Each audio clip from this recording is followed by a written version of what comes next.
Welcome back. All right, so you'll see something right away that's different. I unpacked the bumper stickers today, so I'm using the bumper stickers. Gives me more room on the board. I like that better. So changed them all over. So if people want to find a reason why something got jinxed, we'll go with that. Sure, why not? I have the powers. So it's Ronta versus Swayman in this matchup between Carolina and Boston. The battle of teams where the home team wins every game continues to be the case. So does Game 7 go different? I don't know. All I know is at the start, on TNT, they had the panel, and the only one who was willing to say who he thought were going to be the two Game 6s that would end it. There wouldn't be a Game 7. Bissonette, one of the picks was Carolina to knock out Boston. In the other case, he picked Toronto to knock out Tampa tonight. So I will say this, no spoilers. This one didn't go that way. So, 33rd birthday for Ronta. I hope he had a nice day. I hope he got a lot of presents. So, Lindholm returned. That was a present for Boston. Early press by the Bruins. Pasternak's throwing hits. Coyle has a rush chance that's saved. McAvoy with a net feed. That was cleared out from the crease. Slavin has a shot that's saved on a deflection. Swayman holds on to a shot through a screen. Swayman's record at home has been very good for Boston the whole year, so not really a surprise that he plays well at home. So, Nino has a chance that's blocked. Stahl was then denied. There's an early whistle before the Canes put it in the net, but again, if that whistle goes, it's not a goal. The fans call a penalty. The ref does not. Slavin has a point chance that's saved. Ronta kicks aside a Smith rush opportunity. The Canes then had a 2-on-1 that's broken up by Hampus Lindholm. Nice two, and then that led to a Bruins rush, and then Ronta had to make a big save on Marchand. So nice play by Lindholm to both make that defensive play to break up the 2-on-1, and then he sends it the other way. The shots are 5-4 for Carolina at the half. So the Canes were playing well at this point. There's a press by Carolina with 8.5 minutes left. Nosek then had a shot that was blocked. The Bruins come out of that with a power play. Good cycle, but the Canes are shot blocking. That's killed off, and then after it's done, Lindholm had an opportunity, and that was saved. Jarvis then had a rush opportunity that was saved as well. Marchand then with a wraparound. Pesce defends on that. So there's some good opportunities for both teams and good defense for both as well. Cole has a chance that's kicked out. The Bruins then press the other way. And the Canes had some pressure to end the period. So after one period, it's pretty evenly played. The shots favor Carolina. And they had to feel pretty good about themselves with that road period to start the game. Second period, things change and quickly. Marchand gets a goal from Clifton and Coyle at 46 seconds. It was a stretch pass during a line change. So Carolina gets caught during a line change, and he roofed it. No chance for Ronta on that. The Bruins then press. Ronta holds as they're looking for the 2-0 goal. Lazar couldn't bury one in close. One of the storylines that we're talking about today was how Boston's depth hasn't been providing enough offense for them. I like it when they play the hits. So Stepan fires one wide on a rush, meaning that that's nothing new. Stahl has a net drive. That draws a power play. There was then a shorthanded rush for Bergeron. That was saved. And then Jarvis ends up hitting a post. So pretty close. Svechnikov has a shot that's blocked. That's killed off. But the Canes go back to the power play. In fact, they got a good cycle out of it, and they ended up with 54 seconds of a 5-on-3. So Rod Brindamore asks his players, do you guys want a timeout before the 5-on-3? And his players said, no, we're good. So I think that's nice that the coach has that relationship where he's like, all right, I trust you guys. You guys can go out and do that. Bergeron clears during the 5-on-3. Teravainen then has a shot that's blocked. And the Bruins kill it off, and then they rush. And that definitely, it felt like gave them a little bit of energy there. There's a high stick, though, and another Canes power play. So keep that energy to the sticks being down, not sticks being up. And it takes a minute to set up. The Bruins are shot blocking after that. Kotkaniemi fires one wide.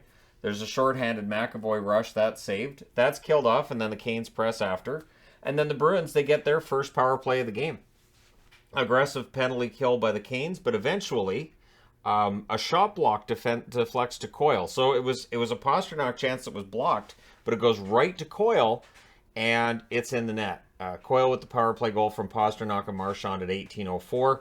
And with the 2-0 lead at the horn, the crowd giving a nice ovation to the Boston Bruins as they leave the ice.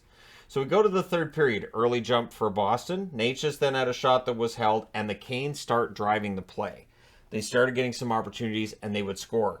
Wired from the left faceoff circle, it's Svechnikov from Jarvis and Aho at 3:24, so they get a turnover, and it's in the net pretty quickly after that. The Bruins try to answer. Howlett to Pasternak, near miss on that, doesn't quite connect. Natchez was then denied and close. McAvoy takes kind of a smush from Svechnikov, collision, and had him wincing, but he would stay in the game.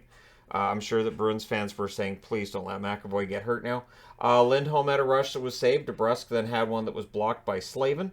Pasternak can't bury one, but after a good press, it's Howla from McAvoy at 7:08. So he got over the wincing, and he gets the assist on this one. So that makes it 3-1 for Boston. Ronta then denied Smith on a break. The Canes would press at 9 minutes, but Forbert would answer. He would scores from Nosek at 10:43. So good pressure and a goal. It went off Kotkaniemi's stick, and it goes through a screen. So no chance for Ronta on that one either. Ronta's numbers not great today, but I don't know which one you could take and say that was his fault. Shea then has a chance that's held by Swayman with 7:59 left. There's a delay game call. Puts the Bruins on the power play, and they're already up 4-1. Marchand to Pasternak, that's blocked out. Ronta holds on to a Marchand chance. Ronta then holds on to one from Pasta as well. That power play's killed off. 4 shots by Boston on that power play. So the goalie gets pulled with 4:33 left because you got to do something. You've got to get that pressure. And Lazar would score into the empty net from Foligno and Nosek at 15:43.